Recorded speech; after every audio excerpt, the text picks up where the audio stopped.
विष्णु गुरुर्देवो महेश्वर गुरुर्साक्षात् परं ब्रह्म तस्मै श्री गुरुवे ध्यानमूलं गुरोर्मूर्ति पूजामूलं गुरोर्पदम् मंत्रमूलं गुरुर्वाक्यं मोक्षमूलं गुरुर्कृपम्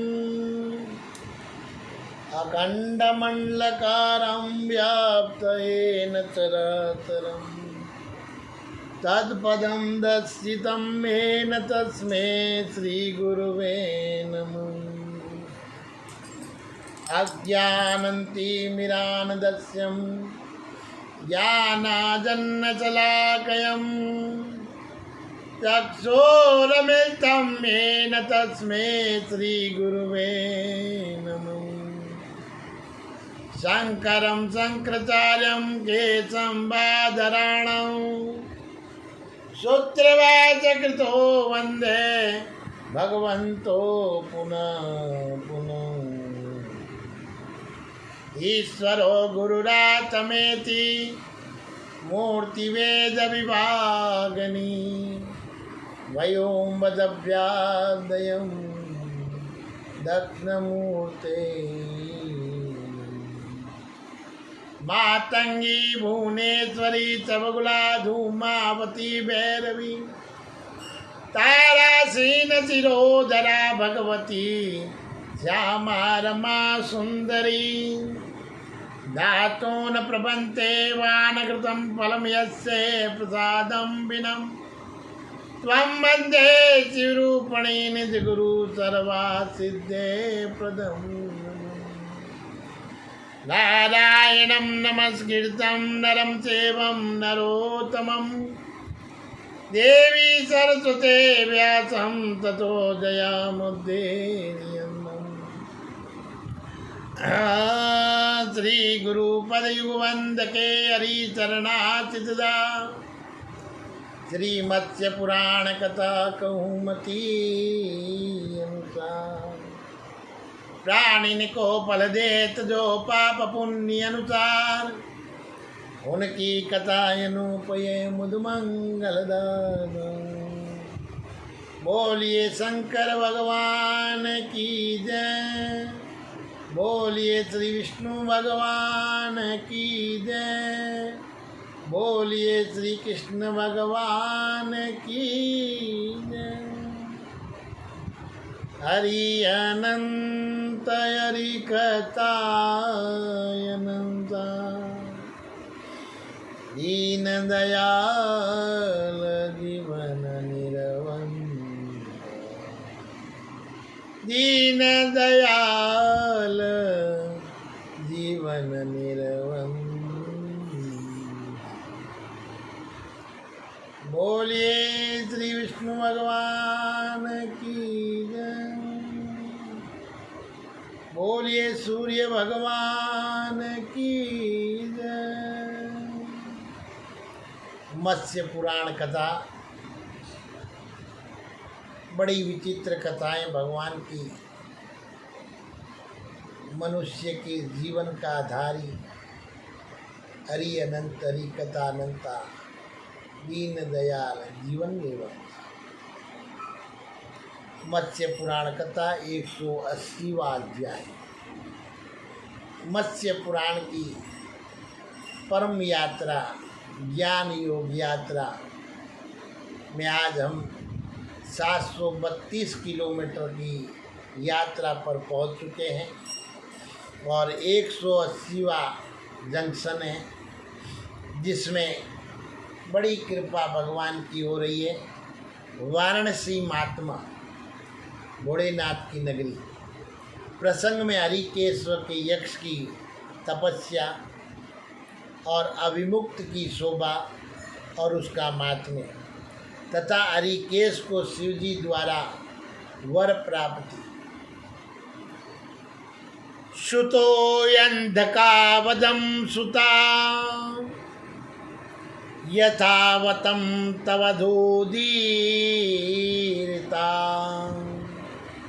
वारणास्यायस्तु मातमयं श्रोतुमिच्छामं साम्प्रतम् भगवान् पिङ्गलम् येन गणतं त्वं समुपागता अनदत्वं चासं प्रापतं वाराणास्यं महादुतीं क्षेत्रपालं कत्वं जाता प्रियतं चाकत्वं गतायम् एतादीच्यता सामं कथित्वं सोत्वं ब्रह्मा सुतं तव्यं ब्रह्मा सुतं तव्यं। बोलिए काशीनाथ भगवान की जय, बोलिए वाराणसी महाराज की जय, बोलिए भोलेनाथ बाबा की जय। ऋषियों ने पूछा, सुत जी आप द्वारा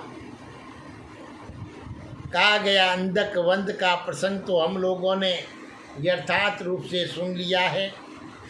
अब हम लोग वाराणसी का महात्मा सुनना चाहते हैं। ब्रह्मपुत्र सुत जी वाराणसी में परम कांतिमान भगवान पिंगल को गणेशत्व की प्राप्ति कैसे हुई, अन्नदाता कैसे बने और क्षेत्रपाल कैसे हो गए तथा वे शंकर जी के प्रेम पात्र कैसे बने, और आपके द्वारा कहे गए इस सारे प्रसंग की सुनने के लिए हम लोगों की उत्कंठ अभिलाषा है। शृणुध्वं वे यथा लेभे गणेशत्वं चापीन्दलम् अनदत्वा च लोकानं स्थानं वाराणसी त्वयम् पूर्णभद्रासुतं श्रीमानसी दायक्ष्यं प्रतापवानम् हरिकेश इति ख्यातो ब्राह्मणोद्धारमकस्यायम् ब्राह्मणं धारमोकस्यम्। बोलिए शंकर भगवान की जय। सुत जी कहते हैं कि ऋषियों, पिंगल को जिस प्रकार गणेशत्व लोगों के लिए अंधत्व और वाराणसी जैसा स्थान प्राप्त हुआ था, वह प्रसंग बतला रहा हूँ, सुनिए। प्राचीन काल में हरिकेश नाम से विख्यात एक सौंदर्यशाली यक्ष हो गया, जो पूर्णभद्र का पुत्र था और वह महाप्रतापी ब्राह्मण भक्त था और धर्मात्मा था। जन्म से ही उसकी शंकर जी में प्रागट भक्ति थी। वह तन में होकर उन्हीं को नमस्कार करने में, उन्हीं की भक्ति करने में और उन्हीं के ध्यान में तत्पर रहता था। वह बैठते, सोते, चलते, खड़े होते, घूमते तथा खाते पीते समय सदा शिव जी के ध्यान में ही मगन रहता था। इस प्रकार शंकर जी में लीन मन वाले उससे उसके पिता पूर्णभद्र ने कहा, पुत्र, मैं तुम अपना पुत्र नहीं मानता, मैं तुम्हें अपना पुत्र नहीं मानता। ऐसा प्रतीत होता है कि तुम अन्यथा ही उत्पन्न हुए हो, क्योंकि यक्ष कुल में उत्पन्न होने वालों का ऐसा आचरण नहीं होता।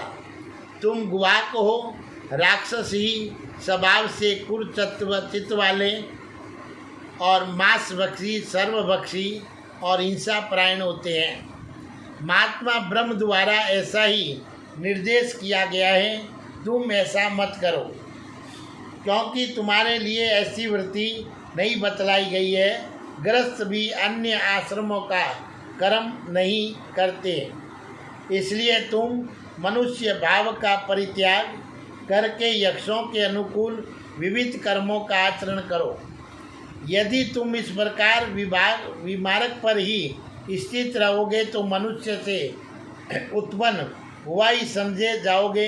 अतः तुम यक्ष जाति के अनुकूल विविध कर्मों का ठीक ठीक आचरण करो। देखो, मैं भी निसंदेह वैसा ही आचरण कर रहा हूँ। तो सूत जी कहते हैं कि ऋषियों, प्रतापी पूर्णभद्र ने अपने उस पुत्र से इस प्रकार कहा, किंतु जब उस पर कोई प्रभाव पड़ने नहीं देखा तब वह पुनः कुपित होकर और बोला, पुत्र, तुम शीघ्र ही मेरे घर से निकल जाओ और जहाँ तुम्हारी इच्छा हो वहाँ चले जाओ। तब वह ऋषिकेश गृह तथा संबंधियों का त्याग कर निकल पड़ा और वाराणसी में आकर अत्यंत दुष्कर तपस्या में संलग्न हो गया। वहाँ वे इंद्रिय समुदायों का संयमित होकर सूखे काष्ठ और पत्थर की भांति निश्चल हो एक टंक स्थाणु टूट की तरह स्थित हो गया। इस प्रकार निरंतर तपस्या में लगे रहने वाले हरिकेश 1 सहस्त्र दिव्य वर्ष व्यतीत हो गए। उसके शरीर पर विमवट जम गई और वज्र के समान कठोर और सुई जैसे पतले एवं तीखे मुख वाली चींटियां ने उसमें छेद कर उसे खा डाला। तो इस प्रकार वह मांस, रुधिर और चमड़े से रहित हो और अस्थि मात्र अवशेष रह गया, जो कुंद, शंख और चंद्रमा के समान चमक रहा था। इतने पर भी वह भगवान शंकर का ध्यान कर ही रहा था और इसी बीच में पार्वती देवी ने भगवान शंकर से निवेदन किया। बोलिए पार्वती माता की जय। तो देवी ने कहा, देव, मैं इस उद्यान को पुनः देखना चाहती हूँ। साथ ही क्षेत्र का महात्म्य सुनने के लिए मेरे मन में बड़ी उत्कंठा है, क्योंकि ये आपको परम प्रिय है और इसके स्वर्ण का फल भी उत्तम है। इस प्रकार भवानी द्वारा निवेदन किए जाने पर परमेश्वर शंकर प्रश्नानुसार सारे प्रसंग यथार्थ रूप से कहने के लिए उगंत हुए और तदंतर पिनाकधारी देवेश्वर भगवान शंकर पार्वती के साथ वहाँ से चल पड़े और देवी को उस उत्थान का दर्शन कराते हुए बोले।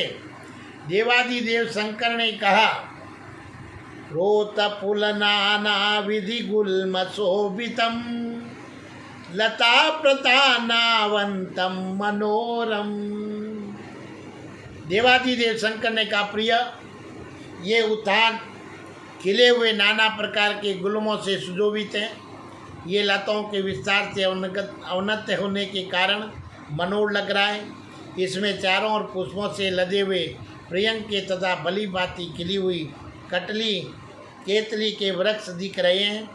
ये सब और तमाल के गुल्मों, सुगंधित कनेर और मौलश्री तथा फूलों के लदे हुए अशोक और पुनाक के उत्तम वृक्षों से जिसके पुष्पों पर ब्रह्मण समूह गुंजार कर रहे हैं, व्याप्त है। कहीं पूर्ण रूप से खिले हुए और कमल के पराग से दूषित और अंग वाले पक्षी सुंदर कलनाद कर रहे हैं। कई सारसों का दल बोल रहा है, कई मतवाले चातकों की मधुर बोली सुनाई पड़ रही है और कहीं चक्रवाकों का शब्द गूंज रहा है। कई युद्ध के युद्ध कलहंस विचर रहे हैं, कई बतकों के नाद से निनादित हो रहा है, कई झुंड के झुंड मतवाले भौरें गुनगुना रहे, कई मद से मतवाली हुई देवांगनाएं सुंदर एवं सुगंधित पुष्पों का सेवन कर रही है, कई सुंदर पुष्पों से आच्छादित आम के वृक्ष और लताओं से आच्छादित तिलक के वृक्ष शोभा पा रहे हैं। कई विद्याधर सिद्ध और चारण राग लाप रहे हैं, तो कई अप्सरों का दल उन्मत्त होकर नाच रहा है। इसमें नाना प्रकार के पक्षी प्रसन्नता पूर्वक निवास करते। ये मतवाले हारिस समूह से निनादित है। कहीं कहीं झुंड के झुंड, मृग के जोड़े सिंह की दाढ़ से व्याकुल मन वाले होकर इधर उधर भाग रहे हैं। और कहाँ ऐसा तालाब शोभा पा रहे हैं और जिनके तट पर नाना प्रकार के सुंदर कमल खिलते हुए हैं। ये घने बेत की लताओं और नील मयूरों से सुशोभित और मध्य से उन्मत्त हुए पक्षी समूहों के नाद से मनोरम लग रहा है। इसके खिले हुए वृक्षों की शाखों में मतवाले भौरे छिपे हुई है और इन शाखों के प्रांत भाग नए तितलियों की शोभा से सुशोभित है। कई सुंदर वृक्ष हाथियों के दांतों से छत विछत हो गए और कई लताएं मनोहर वृक्षों का आलिंगन कर रही है। कई भोग से अलसाए हुए मयूरगण मंद गति से विचरण कर रहे हैं और कहीं किम पुरुष गण निवास कर रहे हैं जो कबूतरों की ध्वनि से निनादित हो रहे, जिनका उज्ज्वल मनोरूप है, जिन पर बिखरे हुए पुष्प समूह हास की छटा दिखा रहे हैं और जिन पर अनेकों देवकुल निवास करते हैं। उन गगनचुंबी मनोवर शिखरों से सुशोभित हो रहा है। खिले हुए कमल के अंगूरी अगुर के सहस्त्रों वितानों से युक्त जलाशयों से जिसका देव मार्ग सुशोभित हो रहा है।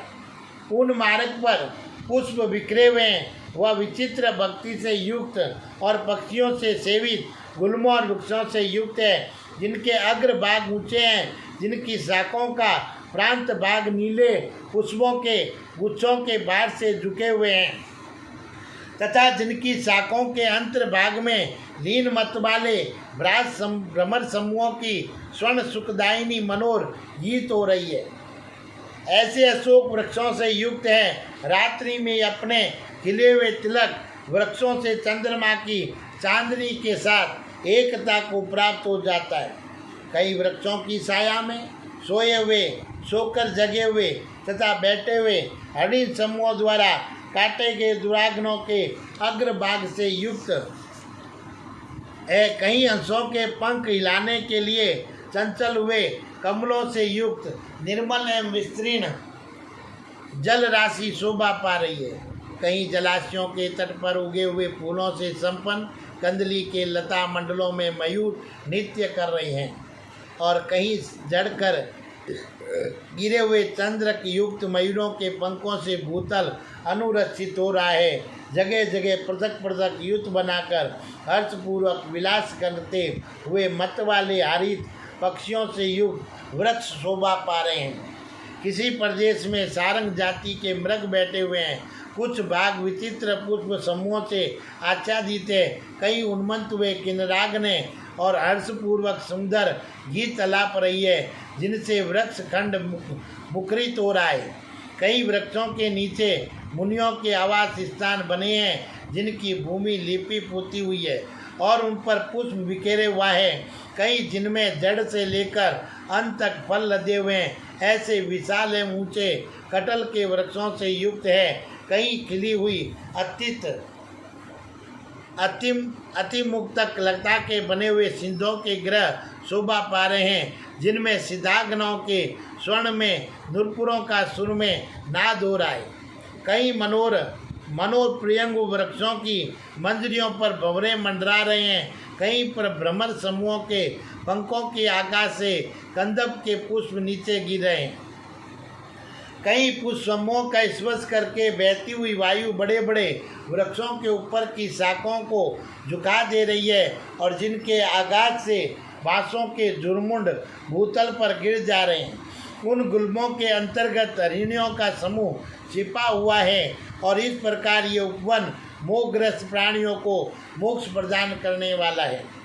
यहाँ कहीं चंद्रमा की किरणों सरीखे उज्ज्वल मनोर तिलक के वृक्ष, कहीं सिंदूर कुमकुम और कुसुम जैसे लाल रंग वाले अशोक के वृक्ष, कहीं स्वर्ण के समान पीले एवं लंबी शाखों वाले कनेर के वृक्ष और कहीं खिले हुए कमल के पुष्प शोभा पा रहे हैं। इस उपवन की भूमि कहीं चांदी के पत्र जैसे श्वेत, कहीं मूंगे सरीखे लाल और कहीं स्वर्ण सदस्य पीले पुष्पों से आच्छादित है और कहीं पुनांग के वृक्षों पर पक्षीगण चहचहा रहे हैं। कहीं लाल अशोक की डालियां पुष्प गुच्छों के भार से झुक गई है। रमणीय एवं स्वमहरी पवन शरीर का स्पर्श करके बह रहा है।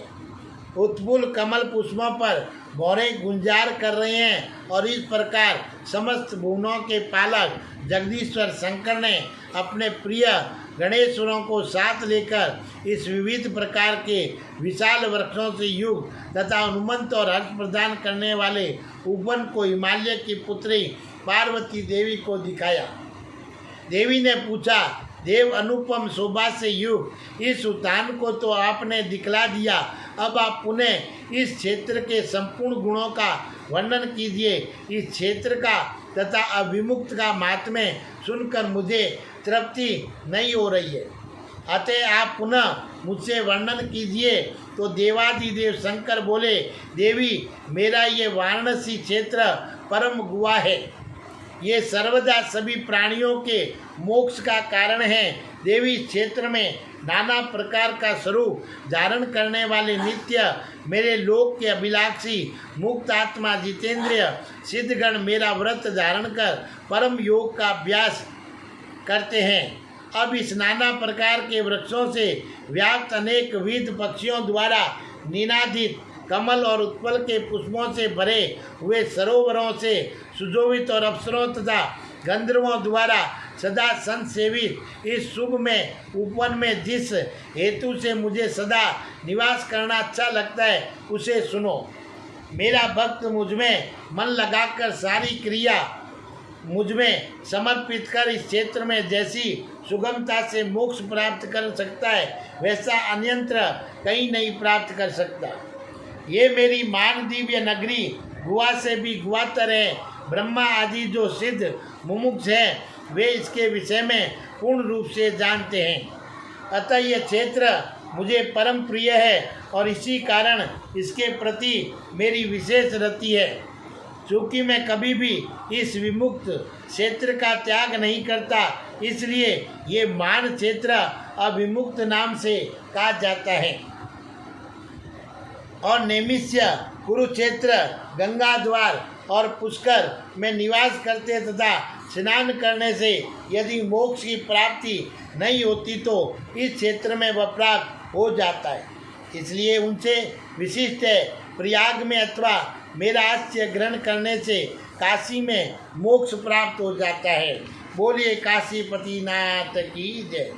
यह तीर्थ श्रेष्ठ प्रयाग से भी मान कहा जाता है। माँ तपस्वी जैगिस्व मुनि यहाँ परा सिद्धि प्राप्त कर चुके हैं। मुनि से जैगिस्व इस क्षेत्र के माध्यम से तथा भक्तिपूर्वक मेरी भावना करने से योगियों के स्थान को प्राप्त कर लिया है। वहाँ नित्य मेरा ध्यान करने से योग अग्नि अत्यंत उद्दीप्त हो जाती है, जिससे देवताओं के लिए भी परम दुर्लभ केवल्य पद प्राप्त हो जाता है। यहाँ संपूर्ण सिद्धांतों के ज्ञाता एवं अव्यक्त चिन्ह वाले मुनियों द्वारा देवों और दानवों के लिए दुर्लभ मोक्ष प्राप्त कर लिया जाता है। मैं ऐसे मुनियों का सर्वोत्तम भोग ऐश्वर्य अपना साहुज्य और मनोवांछित स्थान प्रदान करता हूँ। माँ यक्ष कुबेर जिन्होंने अपनी सारी क्रियाएं मुझे अर्पित कर दी थी, इस क्षेत्र में निवास करने के कारण ही गणाधिपत्य को प्राप्त हुए हैं। देवी जो सनवर्त नामक ऋषि होंगे वे भी मेरे ही भक्त हैं। वे यही मेरी आराधना करके सर्व से सिद्धि प्राप्त करेंगे और पदाक्षी जो योग संपन्न धर्म के नियामक और वैदिक कर्मकांड के प्रवर्तक होंगे। महातपस्वी मुनि से पराशर नंदन महर्षि व्यास जी भी इसी क्षेत्र में निवास करेंगे। सुव्रते देव ऋषियों के साथ ब्रह्मा विष्णु वायु सूर्य देवराज इंद्र तथा जो अन्याय देवता है सभी महात्मा मेरी उपासना करता है। दूसरे भी योगी सिद्ध गुप्त रूपधारी एवं महावर्ती अन्याचित होकर यहाँ सदा मेरी उपासना करते हैं। अलरख भी मेरी कृपा से इस पुरी को प्राप्त करेंगे। वे नरेश इसे पहले की तरह चारों वर्णों और आश्रमों से युक्त समृद्धिशालिनी और मनुष्यों से परिपूर्ण कर देंगे। तत्पश्चात चिरकाल तक भक्तिपूर्वक मुझमें प्राणों सहित अपना सर्वस्व समर्पित कर के मुझे ही प्राप्त कर लेंगे। सुंदर अंगों वाली देवी तभी से इस क्षेत्र में निवास करने वाले जो भी मत परायण मेरे भक्त, चाहे वे गृहस्थ हो अथवा सन्यासी, मेरी कृपा से परम दुर्लभ मोक्ष को प्राप्त कर लेंगे। जो मनुष्य धर्म त्याग का प्रेमी और विषयों में आसक्ति वाला भी हो, वे भी यदि इस क्षेत्र में प्राण त्याग करता है तो उसे पुनः संसार में नहीं आना पड़ता। सुव्रते फिर जो ममता रहित और धैर्यशाली, पराक्रमी, जितेंद्रिय, व्रतधारी, आरंभ रहित, बुद्धिमान और आसक्तिहीन है, वे सभी मुझमें मन लगाकर यहाँ शरीर का त्याग करके मेरी कृपा से परम मोक्ष को ही प्राप्त हुए हैं। हजारों जन्मों में योग का अभ्यास करने से जो मोक्ष प्राप्त होता है वह परम मोक्ष यहाँ मरने से ही प्राप्त हो जाता है। देवी, मैंने तुमसे इस विमुक्त क्षेत्र के इस उत्तम गुहा एवं मान फल को संक्षेप रूप से वर्णन किया है। महेश्वरी, भूतल पर इससे बढ़कर सिद्धिदाता दूसरा कोई गुहा स्थान नहीं है। इसे जो योगेश्वर एवं योग के ज्ञाता है वही जानते हैं। यही परमोत्कृष्ट स्थान है, यही परम कल्याणकारक है और यही परम ब्रह्मा है और यही परम पद है। गिरिराज पुत्री मेरी रमण्य वाराणसी पुरी तो सदा त्रिभुवन की सारभूता है। अनेकों प्रकार के पाप करने वाले मानव भी यहाँ आकर पापों के नष्ट हो जाने से पाप मुक्त हो सुजोभित होने लगते हैं। देवी, विचित्र वृक्षों, गुल्मों, लताओं और सुगंधित पुष्पों से युक्त ये क्षेत्र मेरे लिए सदा प्रियतम कहा जाता है। वेदा अध्ययन से रहित मुख प्राणी भी यदि यहाँ मरते हैं तो परम पद को प्राप्त हो जाते हैं, इसमें संशय नहीं है। सुत जी कहते हैं कि ऋषियों, इसी बीच महादेव जी ने गिरिराज कुमारी पार्वती देवी से भक्तराज यक्ष को कृपा रूप वर प्रदान करने के लिए यों कहा, भामनी, वह मेरा भक्त है, वरा रोए हैं, तपस्या से उसके पाप नष्ट हो चुके हैं, अतः भुवनेश्वरी वह अब हम लोगों से वर प्राप्त करने का अधिकारी हो गया है। तदंतर ऐसा कहकर जगदीश्वर महादेव पार्वती देवी के साथ उस स्थान के लिए चल पड़े जहाँ दमनियों से व्याप्त दुर्लभ यज्ञ वर्तमान था। वहाँ पहुंचकर पार्वती देवी दृष्टि घुमाकर उस गुहा की ओर देखने लगी, जिसका शरीर श्वेत रंग का हो गया था और चमड़ा गल गया था और अस्थि पंजर नसों से आबद्ध था। तब उस गुहा को दिखलाती हुई देवी ने महादेव जी से कहा, शंकर, इस प्रकार की घोर तपस्या में निरत इसे आप जो वर नहीं प्रदान कर रहे हैं, इस कारण देवता लोग आपको जो अत्यंत निष्ठुर बतलाते वह सत्य ही है। महादेव, इस पुण्य क्षेत्र में भली भांति उपासना करने पर भी इस यक्ष कुमारों को इस प्रकार मान कर कैसे प्राप्त हुआ है? अतः परमेश्वर कृपा करके इसे शीघ्र ही वरदान दीजिए। देव, मनु आदि परम ऋषि ऐसा कहते हैं कि सदा शिव चाहे रुष्ट हो अथवा तुष्ट हो, दोनों प्रकार से उनसे सिद्धि, भोग की प्राप्ति, राज्य तथा अंत में मोक्ष की प्राप्ति होती है। ऐसा कहे जाने पर जगदीश्वर महादेव पार्वती के साथ उस स्थान के निकट गए जहाँ दमनियों से व्याप्त कृष्णकाय यक्ष स्थित था। उनकी हाट पाकर यक्ष उनके चरणों पर गिर पड़ा। इस प्रकार उस हरिकेश को भक्तिपूर्वक चरणों में पड़ा हुआ देखकर शिवजी ने उसे दिव्य चक्षु प्रदान किया, जिससे वह शंकर का दर्शन कर सके। तदंतर यक्ष ने महादेव जी के आदेश से धीरे से अपने दोनों नेत्रों को खोलकर गण सहित वृद्धध्वज महादेव जी को सामने उपस्थित देखा। देवादिदेव शंकर ने कहा, यक्ष, अब तुम कष्ट रहित होकर मेरी ओर देखो। मैं तुम्हें पहले वे वर देता हूँ जिससे तुम्हारे शरीर का वर्ण सुंदर हो जाए तथा तुम त्रिलोकी में देखने योग्य ही हो जाओ।